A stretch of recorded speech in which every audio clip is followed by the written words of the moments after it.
गेली 15 वर्ष रखडलेला मुंबई गोवा राष्ट्रीय महामार्ग अखेर जून 2026 मध्ये पूर्ण करण्याचं ध्येय ठेवण्यात आल्याची ठोस माहिती केंद्रीय रस्ते वाहतूक आणि महामार्ग मंत्री नितीन गडकरी यांनी लोकसभेत दिली आहे। एकूण 485 किलोमीटरचा हा महामार्ग असून आतापर्यंत 465 किलोमीटर काम पूर्ण करण्यात आले आहे। आता केवळ 20 किलोमीटरचं काम शिल्लक राहिले आहे। हे काम पूर्ण करून येत्या जूनमध्ये महामार्ग लोकांच्या सेवेसाठी उपलब्ध होईल असं देखील मंत्री गडकरी यांनी लोकसभेत स्पष्ट केलं आहे। मुंबई गोवा राष्ट्रीय महामार्गाचं काम सुरू होऊन 15 वर्ष झाली तरी अद्याप हा महामार्ग पूर्ण झालेला नाहीये।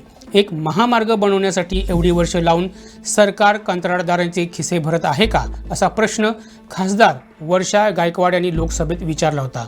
त्याला मंत्री गडकरी यांनी 4 महिन्यांमध्ये महामार्ग पूर्ण करण्याचं ध्येय ठेवल्याचं उत्तर दिलंय। मुंबई ते गोवा राष्ट्रीय महामार्ग क्रमांक 66 ची लांबी अंदाजे 485 किलोमीटर आहे। या राष्ट्रीय महामार्गाच्या चौपदरीकरणाचं काम डिसेंबर 2011 मध्ये सुरू झालं होतं। हे काम 10 वेगवेगळ्या विभागात विभागलं असून वेगवेगळ्या कंत्राटदारांना ते देण्यात आले। आजपर्यंत 465 किलोमीटरपर्यंतचं काम पूर्ण झालं असून उर्वरित 20 किलोमीटरचं काम सुरू आहे।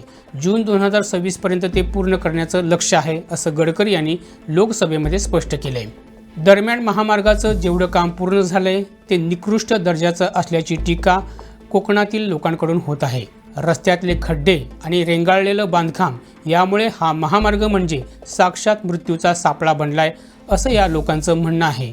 तर याच महामार्गासाठी न्यायालयात लढा देणारे ॲडव्होकेट पेचकर यांनी उच्च न्यायालयाला दिलेल्या माहितीनुसार जानेवारी 2010 पासून म्हणजे काम सुरू झाल्यापासून या महामार्गावर 2442 जणांचा अपघातात जीव गेलाय।